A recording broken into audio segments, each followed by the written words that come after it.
Good morning students. Students, in our today's class we will learn about pronoun. Pronoun को समझना इसलिए भी जरूरी होता है क्योंकि हमने टेंसेस की जो क्लास की है उसमें हमने ये जाना था कि फर्स्ट पर्सन, सेकंड पर्सन और थर्ड पर्सन के साथ हम किसके साथ वर्ब की फर्स्ट फॉर्म के साथ एस या एस का यूज करेंगे, किसके साथ हैज या हैव का यूज करेंगे। तो ये सारी चीजें बहुत इंपॉर्टेंट हैं। टेंस को समझने के लिए हमें प्रोनाउन को भी अच्छे से आना चाहिए। अगर प्रोनाउन की बात करें तो स्टूडेंट्स ये क्या होता है, ये रिप्लेसिंग वर्ब होते हैं विच रिप्लेसेस अ पर्टिकुलर नाउन। तो जो किसी संज्ञा को रिप्लेस करता है। एग्जाम्पल क्या होते हैं, he, she, you, we, they, etcetera. तो ये सारे वर्ड क्या है, किसी भी एक मेल के लिए बार बार उसका नाम यूज करने की बजाय हम क्या यूज कर सकते हैं, ही। यानी किसी नाम मेल नाम की जगह हम क्या यूज कर सकते हैं, ही। ऐसे किसी फीमेल की जगह हम क्या यूज कर सकते हैं, शी। किसी थर्ड पर्सन की जगह किसी दूसरे को हम बताने के लिए क्या यूज कर सकते हैं, दे।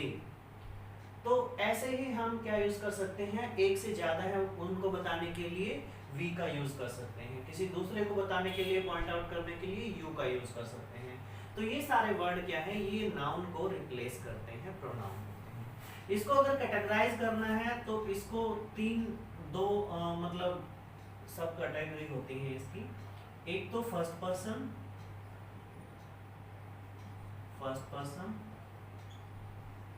सेकंड पर्सन,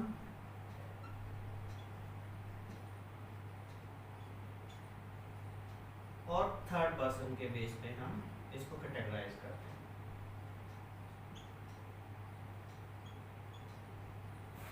दूसरा जो कैटेगरी का बेस होता है, इनको हम सब्जेक्टिव प्रोनाउन,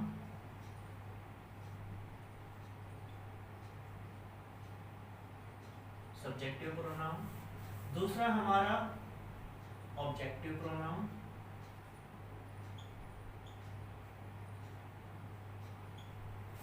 तीसरा हमारा पजेसिव प्रोनाउन।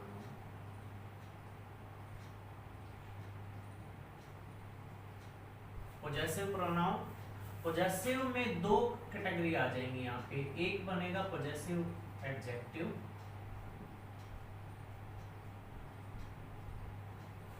और एक में हमारा बनेगा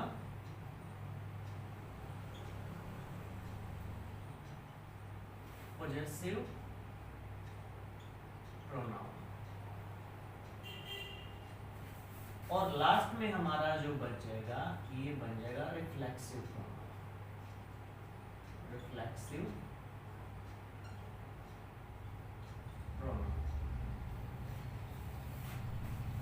स्टूडेंट्स, प्रोनाउन की ये 5 टाइप, एक तो इसके बेस पे हम कैटेगराइज करते हैं, दूसरा कैटेगराइज करते हैं फर्स्ट पर्सन, सेकंड पर्सन और थर्ड पर्सन के बेस पे। प्रोनाउन का कंसेप्ट समझना बहुत ही इजी हो जाएगा आपके लिए अगर इस वीडियो को आप प्रॉपरली देखते हो और अच्छे से नोट डाउन इनको कर सकते हो। फर्स्ट पर्सन की बात करें तो स्टूडेंट इसमें आएगा एक आई पॉजेसिव एडजेक्टिव में माई, मी। पॉजेसिव प्रोनाउन की बात करते हैं तो वो हो जाएगा माई। और रिफ्लेक्सिव प्रोनाउन की अगर बात करते हैं तो वो बन जाएगा माई सेल्फ। फर्स्ट पर्सन में आई के बाद जो सेकंड नंबर पे आते हैं वो आते हैं वी, आवर, अस। यहां पे हो जाएगा आर्स और यहां पे हो जाएगा ourselves।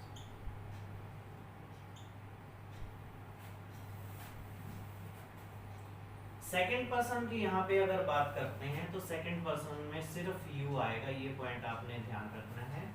Yo, your, you. और पॉजेसिव प्रोनाउन में हो जाएगा योर्स। रिफ्लेक्सिव प्रोनाउन में हो जाएगा योरसेल्फ। थर्ड पर्सन की बात करें तो इसमें आता है ही,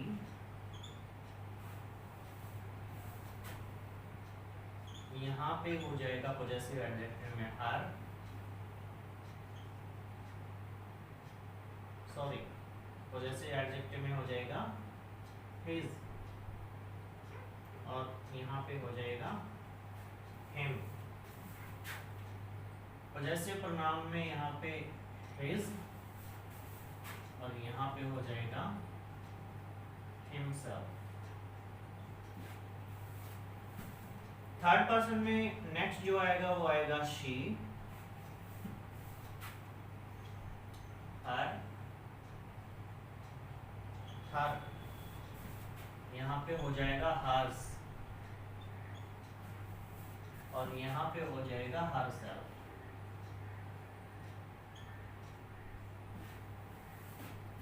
नेक्स्ट इट थर्ड पर्सन में आएगा, इट्स, इट। पॉजेसिव प्रोनाउन में ये नॉट यूज होगा, यहाँ पे इसका यूज नहीं होता है, नॉट यूज, ये पॉइंट आपने नोट करना है। और यहाँ पे आ जाएगा इटसेल्फ। नेक्स्ट हो जाएगा थर्ड पर्सन में दे, पॉजेसिव एडजेक्टिव में हो जाएगा देयर, और यहाँ पे हो जाएगा them, यहाँ पे हो जाएगा theirs, और यहाँ पे हो जाएगा their selves,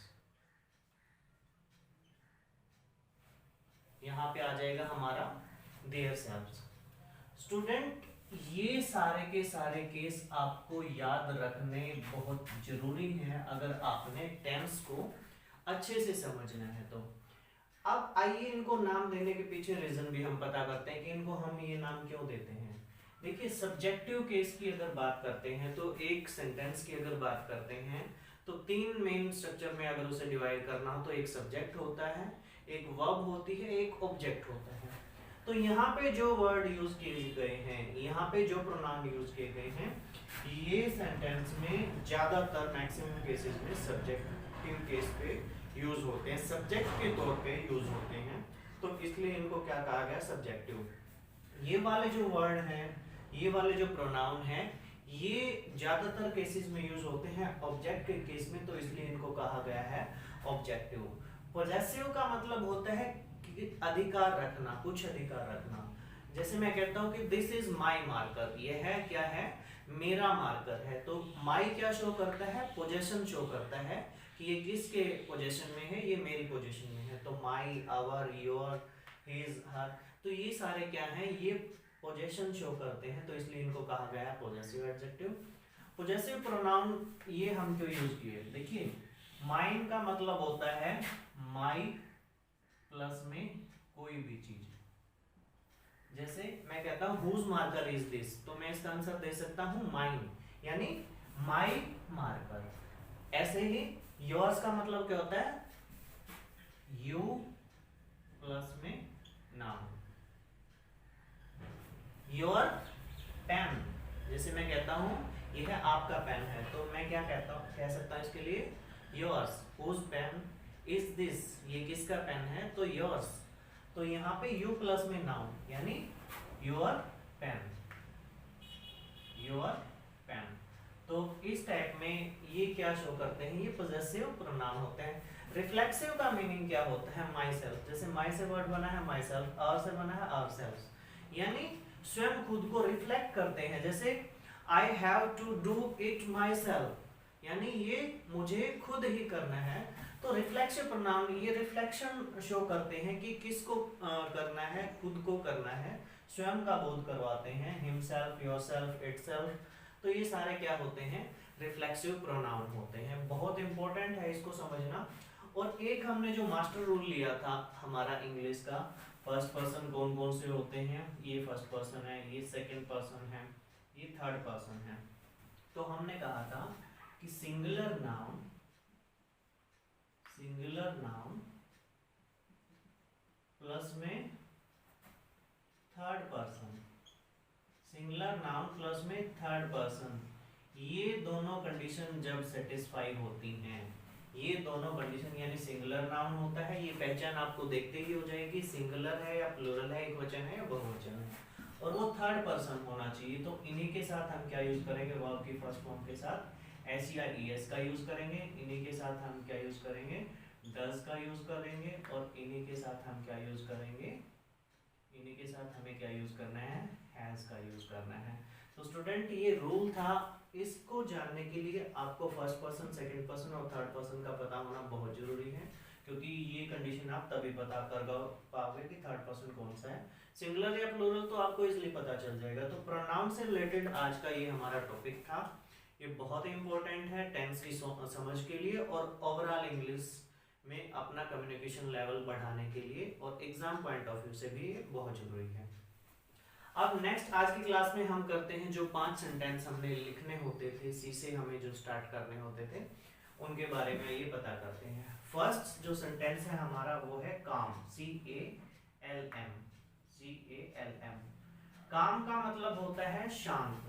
सेकंड वर्ड है वो है हमारा कॉन्फ्लिक्ट, कॉन्फ्लिक्ट। जो थर्ड वर्ड है हमारा वो है करेज। फोर्थ वर्ड है वो है कन्फेस,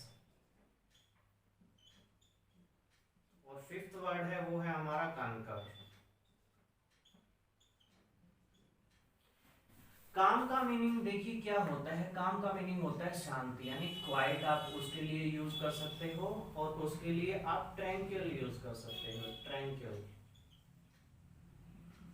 क्वाइट, कीप क्वाइट आप कई बार बोलते हो, तो ट्रैंक्विल आपने खास कर याद रखना है।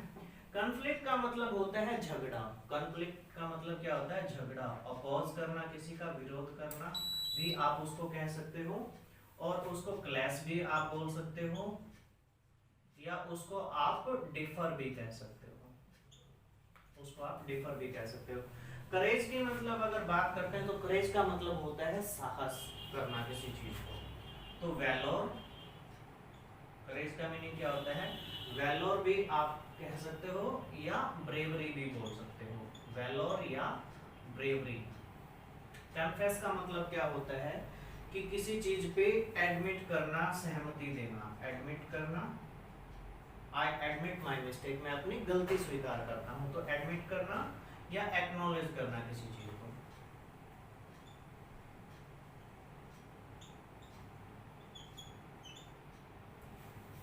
एडमिट करना या एक्नॉलेज करना किसी चीज को। कनकर का मतलब होता है सहमति, यानी एग्री होना या कोऑपरेट करना किसी चीज, समर्थन करना, एग्री होना, सहमत होना किसी चीज से।